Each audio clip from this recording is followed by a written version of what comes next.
I remember the day I met Mark like it was yesterday. It was my 30th birthday, and I felt pretty good about where I was in life. I worked as a project manager at a tech firm, a job I loved not just for the work, but also for the people I worked with. That day, however, brought someone new into the mix. I walked into the office, coffee in hand, and saw everyone huddled around a tall, dark-haired guy by the water cooler. That was Mark, the new guy in marketing. I remember thinking he seemed a bit cocky, standing there with a smirk, telling some story that had everyone laughing. "Hey, Emily, meet Mark. He's joining us for the big project," my colleague Sarah said, waving me over. Mark turned and flashed me a grin that caught me off guard. "So, you're the birthday girl and the brains of this operation. Nice to meet you, Emily," Mark said. I rolled my eyes, not quite sure what to make of him. "Brains? Yes. Birthday girl? Unfortunately, yes. Let's hope you're more than just the charming guy by the water cooler," I replied. He laughed, and I couldn't help but smile. "Challenge accepted," he said. Despite our bickering, we made a great team. It wasn't long before our late-night work sessions turned into late-night chats about everything and nothing. Mark had a way of making me laugh even when the stress was piling on. One evening as we were wrapping up, he stopped and looked at me with a serious expression. "You know, Emily, I've worked at a lot of places, but there's something about this team, about you, that's different. It feels like home." I felt my cheeks heat up, not sure what to say. "Well, this team is pretty special, and you're not too bad yourself," I replied. That was the start of it all. Late nights turned into dinners, and dinners turned into weekends spent together. Our colleagues weren't blind. Whispers and nudges followed us around, but we didn't care. We were in our little bubble, happy. Even Mr. Henderson, our stern, no-nonsense boss, seemed to soften when it came to us. I remember the day he called me into his office, a rare smile on his usually serious face. "Emily, I've seen a lot of office romances come and go, but you and Mark, there's something solid there. Just don't screw up the project, all right?"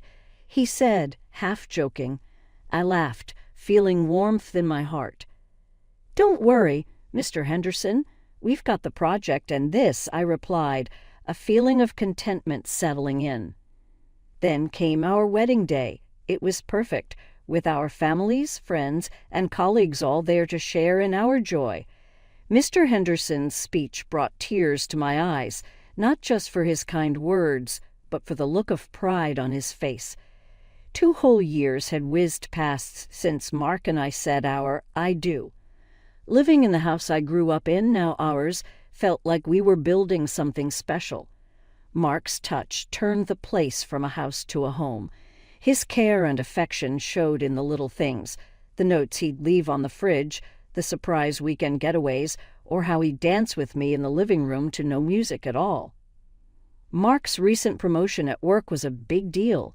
He came home that day with a wide grin, holding a bottle of fancy wine we'd been saving. "Guess who's the new sales director?" He beamed, popping the cork. I jumped into his arms, laughing. "I knew they'd see how amazing you are. We need to celebrate." As we clinked glasses, I couldn't help but feel proud. Mark was more than just a smooth talker. He had a knack for making people feel seen and heard. But sometimes I wondered if I was still fully in that picture. Mark's parents, Ted and Martha, were a hoot, loud, loving, and in our business more than I'd admit. Every Sunday dinner turned into an inquisition about grandkids. "So, Emily, Mark, what's the holdup? We're not getting any younger, and we need little feet running around." Martha would nudge, her eyes gleaming with expectation. Mark would just chuckle, throwing a glance my way. "Mom, Dad, we're just savoring the newlywed life, aren't we, Em?" I'd force a smile, my mind racing back to the little hesitations and slight stutters when we brushed on the topic alone.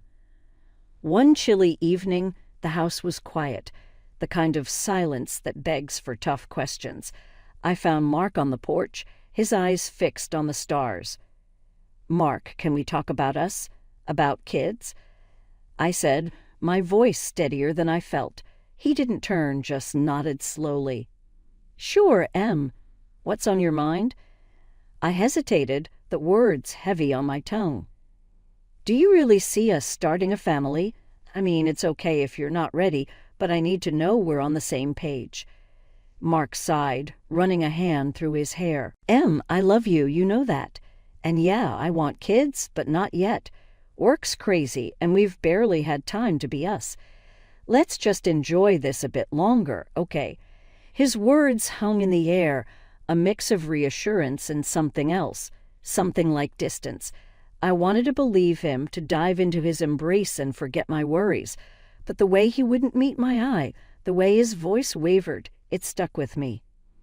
Dinners with Ted and Martha kept the question of grandkids on the table. Each time, Mark's answers felt more rehearsed, his smile a bit strained. One Sunday, as Martha brought it up again, I watched Mark closely. "You know, Mark, a little one would mean the world to your mom and dad," I prodded gently. Mark's fork paused midair. "Yeah, I know, Em. And it will happen, just not right this second. There's plenty we've got to figure out first." Ted chimed in, his voice booming as always. "Son, life's short. Don't keep putting off the good stuff for some perfect moment that might never come." Mark forced a laugh, but it didn't quite reach his eyes. "I hear you, Dad, but trust me, it's all about timing."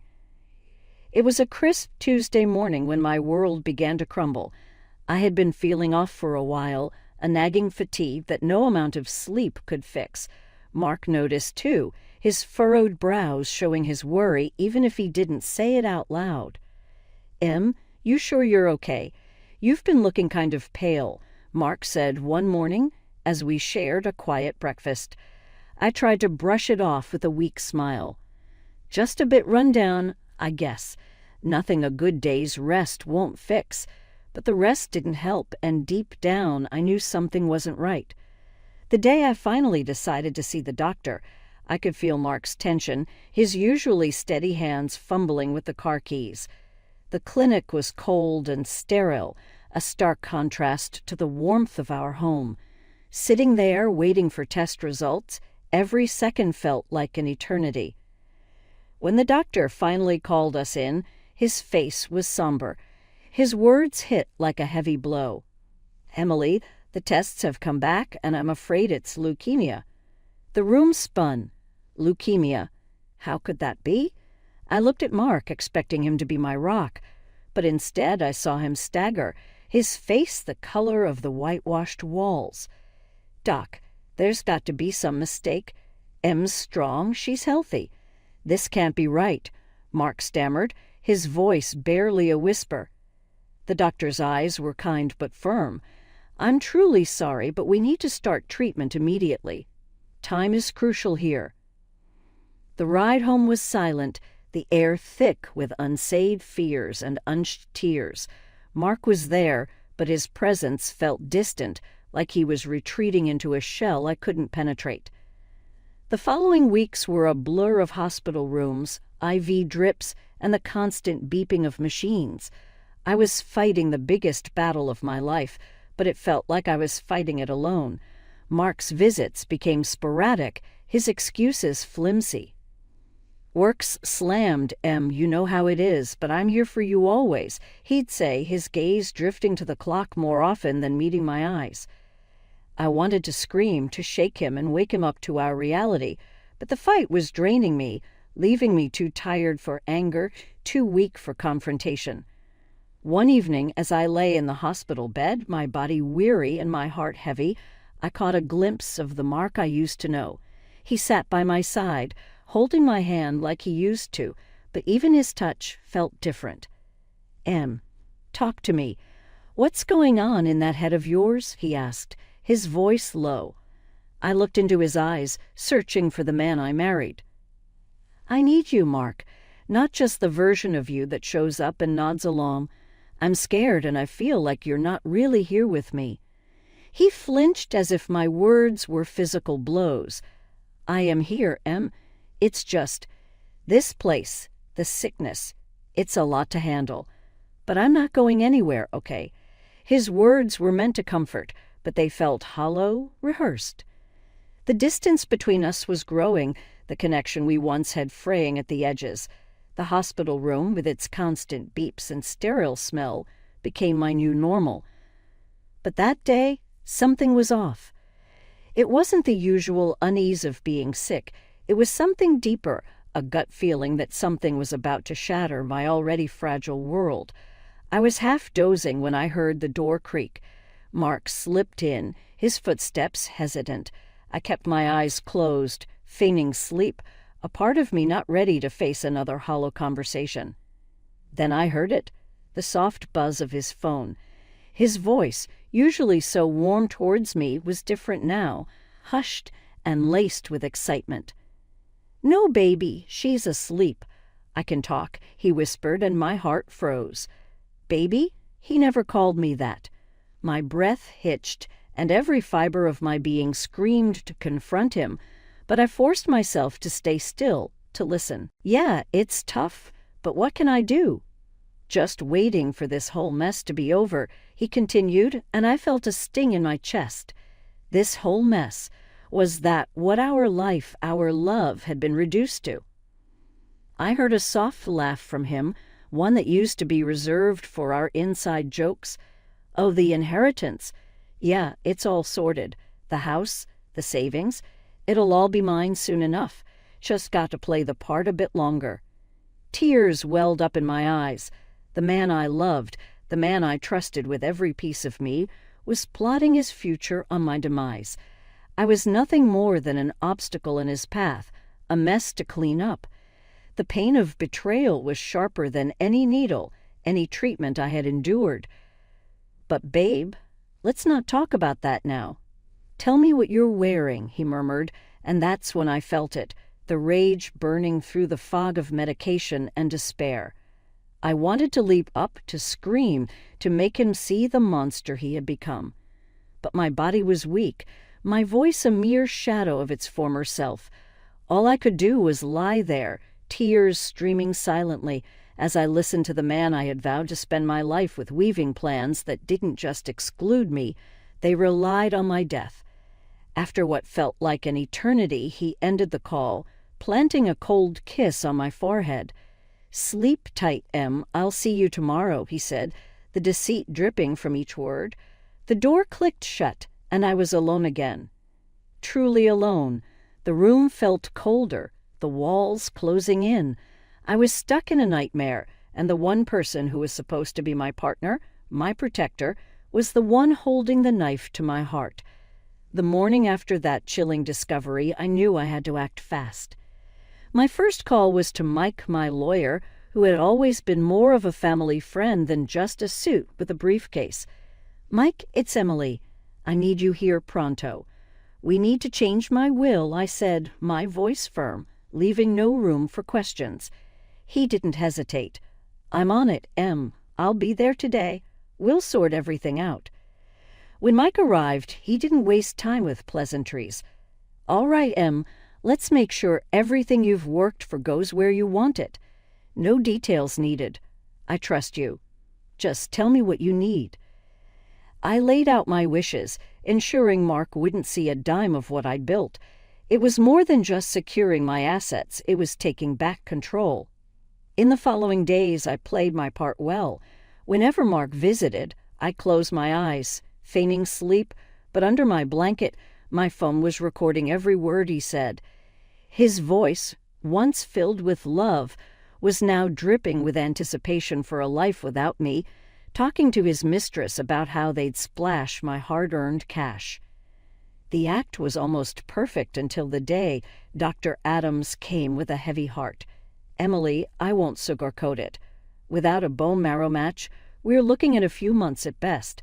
I braced myself for Mark's reaction, but what I saw was a tiny, fleeting smirk that he quickly masked with a shocked expression. "That's terrible, Doctor. Are you sure there's no other option?" he said, his voice oozing fake concern. It was a performance worthy of an award, but I'd seen behind the curtain and the show meant nothing to me now. Just a couple of days later, Mark's true colors shone through even more. "Babe, work's calling. Big project out of state. I gotta leave for a month," he said, not a hint of hesitation in his voice. I looked at him, my heart hard as stone. "Sure, Mark. Business is business, right? Have a good trip," I replied, my voice steady, giving nothing away. He left with a quick peck on the cheek, a gesture so empty it might as well have been a handshake. But as the door shut behind him, I felt a surge of strength. He was playing his game, but I was making moves too. With Mark out of the picture, the hospital room felt less like a cage and more like a quiet space for battle. It was just me, the nurses with their silent nods of encouragement, and Dr. Adams, whose steady presence was a beacon of hope in the sterile sea of white. Then one bright morning, Dr. Adams burst in with a grin that stretched ear to ear. "Emily, you're not going to believe this. We found a match, a bone marrow donor.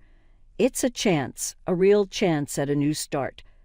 The words hit me like a ray of sunlight in the dark. "Are you for real, Doc?" That's something else," I said. He nodded, his eyes twinkling with a mix of professionalism and genuine joy. "It's as real as it gets, Emily. We've got to move fast and prep you for the transplant. It's not going to be easy, but you're a fighter. I've seen it." That news was the turning point. It wasn't just a thread of hope. It was a lifeline pulling me back from the edge. But it wasn't just my health on the line. It was my entire life, a life that Mark had tried to steal away piece by piece. On the eve of the transplant, I lay there, the beeping monitors now a familiar chorus in the background. The road ahead was scary, sure, but each step felt like a step away from Mark's shadow and towards a life that was truly mine. Out of nowhere, my phone buzzed. Mark's name flashed on the screen, a reminder of the life I was leaving behind. "Hey, Em, how's it going? Just wanted to check in." His voice, once a source of comfort, now felt like a distant echo. "Just the usual, Mark. Battling on while you're off playing businessman," I replied, my voice sharp, leaving no room for his fake sympathy. There was a pause, a crack in his polished facade. "Em, I'm doing this for us, for our future. Just hang tight, okay?" I almost snorted. "Sure, Mark, you do what you have to." "I'm doing what I need to do here." The call was short, his words empty, but I was no longer the Emily he thought he knew. I was stronger, ready to face the battle head-on. The day of the transplant dawned with a mix of anxiety and determination. The nurses were my quiet army, their words of encouragement my shield against fear. "You're the bravest person we know, Emily. You've got this," they said, their hands firm and reassuring. I nodded, feeling a newfound resolve. "Thanks. I'm not just fighting for my life anymore. I'm fighting for the life I deserve." As the meds kicked in, drawing me into darkness, my last thought was clear. I was turning the page, stepping into a future where I was not just a survivor, but a conqueror. The operation was a blur of lights and distant voices, but when I woke up, the world seemed different. The air felt lighter, my breath easier. Dr. Adams's smile said it all before his words did. "Emily, it's a success. You're on the mend." The news was a quiet victory, a moment so profound yet so personal I chose to keep it close. A secret not ready to be shared, not with Mark, not with his parents, not with anyone. This journey was mine, each step a testament to my will to survive and thrive. The hospital room was silent, the air thick with the weight of unspoken words and hidden truths. It had been a month since Mark left for his so-called business trip, a month of solitude, healing, and planning. When he finally returned, there was no rush to my bedside, no urgency in his step. That's when I knew it was time to play my final card. I picked up the phone, my heart pounding but my voice steady. "Mark, it's time. I need to see you. I want to say goodbye and read my will." I whispered into the receiver, my words heavy with faint sorrow. He was there faster than I expected, his eyes scanning the room, looking for the dying wife he expected to find. I lay there frail and pale, a perfect picture of defeat, but inside I was anything but defeated. As he approached with a forced look of concern, I murmured, "Mark, there are others coming. Witnesses for the will." His face dropped, confusion and fear mingling in his eyes. "Witnesses? What are you talking about, Em?" The door opened, and in walked Ted and Martha, their faces etched with worry, followed by Mr. Henderson, his brow furrowed in a mix of concern and curiosity. Mark's voice trembled, betraying his composure. "Mom, Dad, Mr. Henderson, why are you here?" Ignoring his question, I reached for the remote, my finger steady, my resolve unwavering. The room fell into a hushed silence as I pressed play. Mark's own words began to fill the space, each syllable a nail in the coffin of the life he had so carefully constructed. His voice, so familiar yet now so foreign, spoke of waiting for my death, of the inheritance he'd claim, and of the lies he'd spun. He laughed at the expense of his parents, bragging about the money he'd swindled from them under the pretense of my treatment, money he'd squandered on lavish escapades with his mistress. He boasted about the funds he'd taken from Mr. Henderson, all while planning a future that banked on my demise. The recording ended, and the room was engulfed in stunned silence. Ted's face turned red with rage, his hands clenched into fists. You're nothing but a snake. We raised you without denying you anything, and this is how you repay us." Martha's tears flowed freely, her sobs a testament to the heartbreak of a mother betrayed. Mr. Henderson stood, his expression steely, the disappointment in his eyes more piercing than words could ever be. "Mark, I trusted you, supported you. You've not only lost your job, but expect a legal battle. You'll answer for every single penny." Mark's facade crumbled, his pleas for forgiveness, his attempts at justification, falling on deaf ears. "Please, it wasn't like that, I didn't mean," he stammered, but his words were lost, drowned in the sea of his own deceit. As the guards entered to escort him away, his cries and promises echoed hollowly against the walls of the room. The truth was laid bare, and the consequences were his alone to bear. The divorce papers had been filed, a clean cut from a man who turned out to be a stranger. "I want him out, Mike. Out of my life and out of my finances. He's not getting a dime," I said with newfound assertiveness, my lawyer nodding in agreement. "He won't, Emily. I'll make sure of that. We'll hit him with everything we've got. Treason doesn't pay," Mike assured me, his words a solid promise. Ted and Martha, once in-laws, now turned allies, had made their stance clear. "He's no son of ours, not anymore. We raised a boy, but somewhere along the way he turned into a monster," Ted said sternly, a mixture of anger and disappointment in his voice. Martha, her eyes still tinged with the hurt of betrayal, added, "We're with you, Emily, all the way. He fooled us all, but no more. Your family and we protect our own." Mr. Henderson, my ever-supportive boss, was a pillar of strength. "Emily, the moment you're ready, your job's waiting. And as for Mark, consider him gone.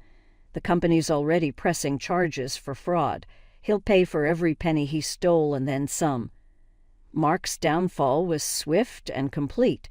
Fired from his job, his reputation in tatters, he was left to face the consequences of his actions alone. His mistress, the woman he'd pinned his hopes and dreams on, turned her back the moment his pockets turned empty.